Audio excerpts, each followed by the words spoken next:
This is the fairy tale story of Pinocchio. It is brought to you by Stories to Grow By. Chapter 1. A Boy Made of Wood. Long ago in Italy there lived an old clockmaker named Geppetto. Tick tock went all the clocks in his shop. When he worked, Geppetto felt happy, but when he rested, a sad feeling came over him. He would think, all my life and no child to call my own. One day Geppetto carved a puppet from wood in the shape of a boy. The arms and legs could move. He cut and sewed a nice outfit for the puppet, as if it were a real boy. "I will call you Pinocchio," said Geppetto. That night Geppetto lay the wooden puppet down onto the bed. From out of the window a big star twinkled bright.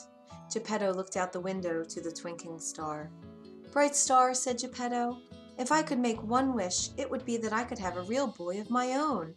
But of course, he knew that was not possible. That night the same big star swooshed right in Geppetto's room. It changed into a blue fairy. The blue fairy flew over to the bed. Little wood puppet," said the blue fairy, "in the morning you will be able to walk and talk like a real boy." She tapped the puppet one time with her wand. "And if you can prove that you are brave and true, someday you will be a real boy." Pinocchio's eyes opened. "One more thing," said the blue fairy. Suddenly a cricket appeared. He was dressed mighty fine and could talk. "Meet the cricket," said the blue fairy. "He will stay with you to help you make wise choices." And with that the blue fairy went swoosh and was gone, out of the window and back up into the night sky. When Geppetto woke up the next morning, he said, "I will go take my puppet out of bed." But the bed was empty. "Here I am, father," said Pinocchio from the other side of the room. Geppetto swung around. "What? You can talk?" "Yep, I am Pinocchio, your boy." "How can this be?" said Geppetto in shock. Then he said, but who cares?" He rushed over and swept the wooden puppet into his arms. "Pinocchio, my son," he said in great happiness. Chapter 2. Off to School. One day Pinocchio said, "I want to go to school like the other boys." "Of course," said Geppetto, but he did not have the money to buy school books. Later that day, Geppetto came back home with school books. "Now you can go to school," he said. "But father," said Pinocchio, "where is your warm coat?" With a wave of his hand, Geppetto said, "No need to worry about that. What matters is that you will go to school tomorrow." He did not want Pinocchio to know that he had traded his warm coat to buy him the school books. The next morning, Pinocchio said goodbye to Geppetto. He skipped along the path to school, humming as he went. The cricket rode on his shoulder, happy too. Coming up to them on the path was a fox and a cat. "And where are you going on this fine day?" said the fox. "I'm going to school," said Pinocchio. "On such a fine day as this," said the fox. "It is much too nice to be stuck inside school. You should come with us to the fair." "Listen to me," said the fox. He put his arm around Pinocchio's shoulder. "Anything you need to know, you can learn at the fair." "Really?" said Pinocchio. "Take it from me," said the fox. "Pinocchio," said the cricket. "He does not know what he's talking about." The fox covered the cricket with his hat. No one could hear the little fellow as the cricket tried to call out, "Pinocchio, do not listen to him." "Okay," said Pinocchio, "let's go to the fair." And off they went. Chapter 3. The Fair. What a fair it was! By the gate was a man dressed in white. He called out, come in, right this way, get your tickets here." With a sad look, Pinocchio said to the fox and cat, "I do not have any tickets." A man was selling old things at a table near the gate. He called, "Hey you! Sell me those new school books of yours. That is how you can get some money for tickets." The fair was so bright and colorful and exciting that the next thing Pinocchio knew, he had sold his school books for tickets. "No, Pinocchio, stop!" called the cricket, who finally got out from under the fox's hat. But Pinocchio, the fox, and the cat did not hear him. They were already inside the fair. Chapter 4. The Man Who Ran the Fair. On stage was a puppet show. "I'm a puppet too," said Pinocchio. "I can dance like that." He jumped right onto the stage and started to dance with the other puppets. "Look at that new puppet," someone called. "It has no strings." "No strings," said another. "Amazing." Everyone laughed and laughed. They threw coins on the stage. The man who ran the fair saw coins fly onto the stage. Well now," he said, rubbing his chin. "This puppet with no strings will make me rich." The next thing Pinocchio knew, he was picked up and thrown into a bird cage. In the next moment, the door was locked shut. "Hey, get me out!" called Pinocchio. But the person who had thrown him in just left the room. Only the cricket heard Pinocchio's calls. The cricket ran back and forth in and out of the birdcage, trying to find a way to free the lock, but he could not unlock it. "I am stuck," cried Pinocchio. "How did this happen to me?" Chapter 5. The Nose Grows. All of a sudden, poof! There was the Blue Fairy. "Please," said Pinocchio, "can you help me?" "Tell me something first," said the Blue Fairy. "How did you get inside that cage?" "Tell her what happened," said the cricket. "Well," Pinocchio stopped. Could he really tell the Blue Fairy what had happened? What would she think of him? "I was robbed," said Pinocchio. "Is that right?" said the Blue Fairy with a frown. Pinocchio's nose began to grow. "Yes, robbed," said Pinocchio. "By 2 mean men. No, I mean 4. The nose grew more. "They took my books, they made me come here, and they threw me into this cage." His nose grew longer and longer, until Pinocchio could see nothing in front of his face but one big giant nose. "Why is my nose so big?" Pinocchio cried out. "Pinocchio," said the Blue Fairy in a stern voice, "you must know what the truth really is." "I guess so," said Pinocchio. "I wanted to come to the fair. I came here with the fox and the cat." The nose grew shorter.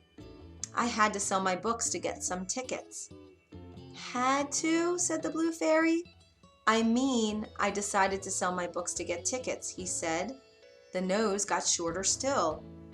"Then someone put me in this cage," he said. The nose was back to normal. "Good job, Pinocchio," said the cricket. "Well done," said the Blue Fairy. "Now I will get you out of here." With a wave of her wand, Pinocchio was out of the cage. "Here are your books." And Pinocchio was holding the same new school books in his hands again. "Know this," said the Blue Fairy. "You are on your own from now on. Make sure you do the right thing next time." And she was gone. Chapter 6. The Coachman. Pinocchio was back on the road to school. A coachman drove up. "Hey, kid, how about a ride?" "No, thank you," said Pinocchio. "I'm going to school." "You will ride faster with me," said the coachman to Pinocchio.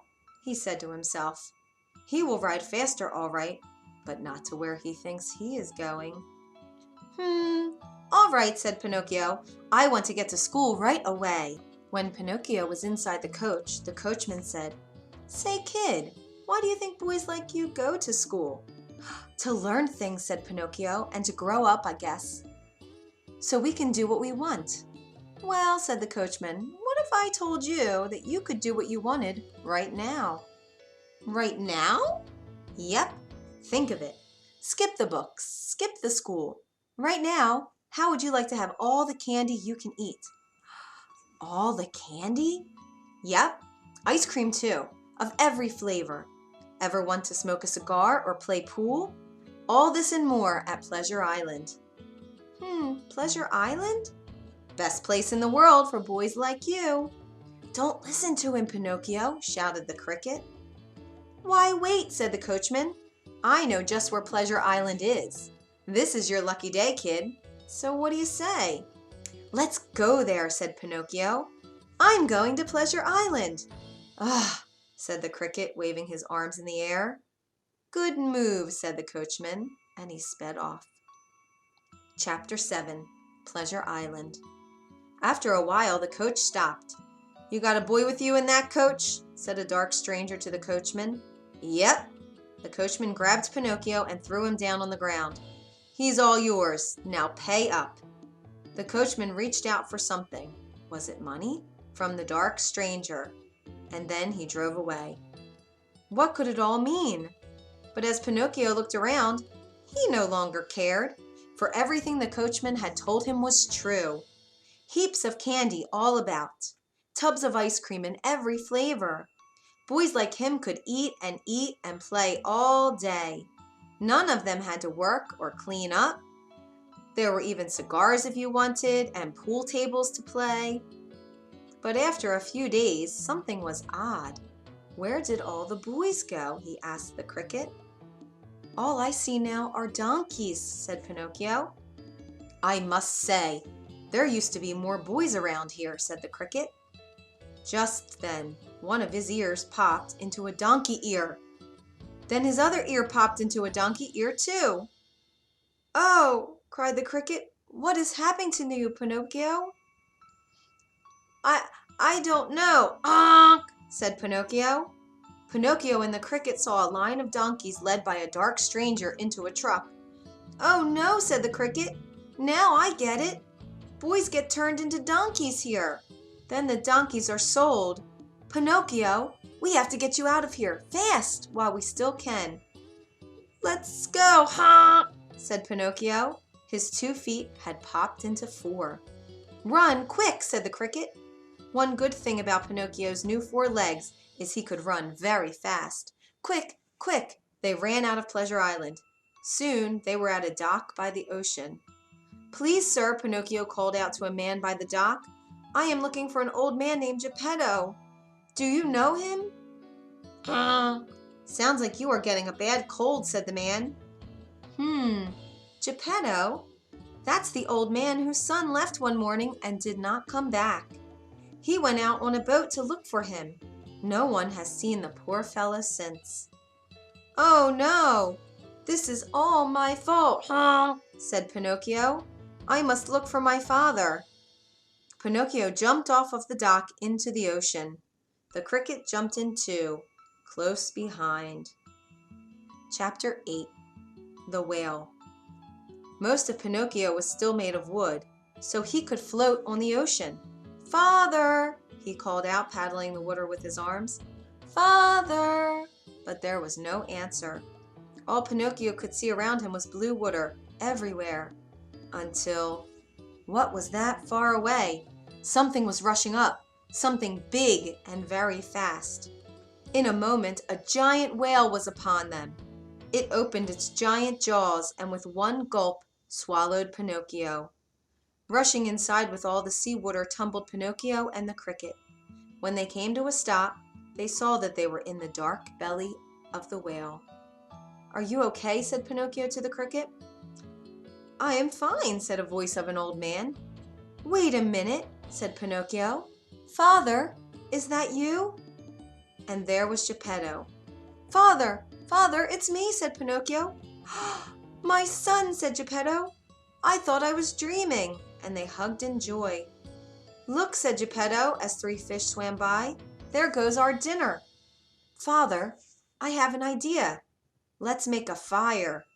Grilled fish tonight, said Geppetto. Good idea.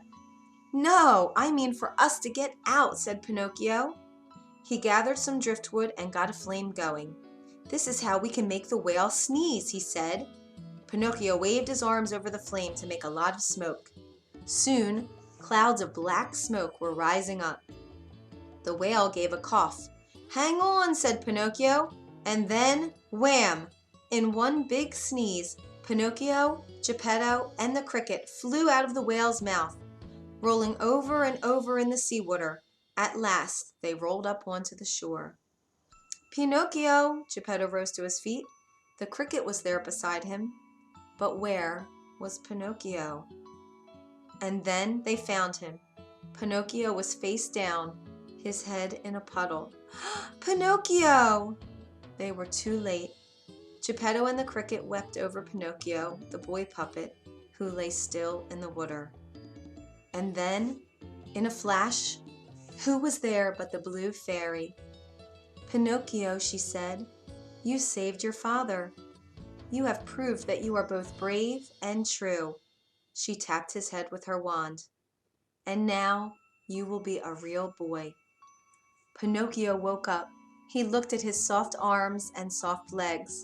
Father, he cried out, look, I am a real boy. That you are, cried Geppetto.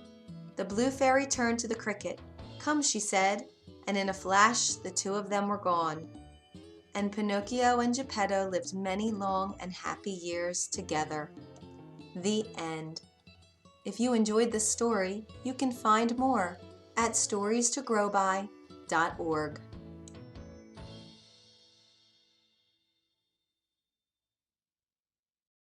Geppetto and the cricket wept over Pinocchio, the boy puppet, who lay still in the water.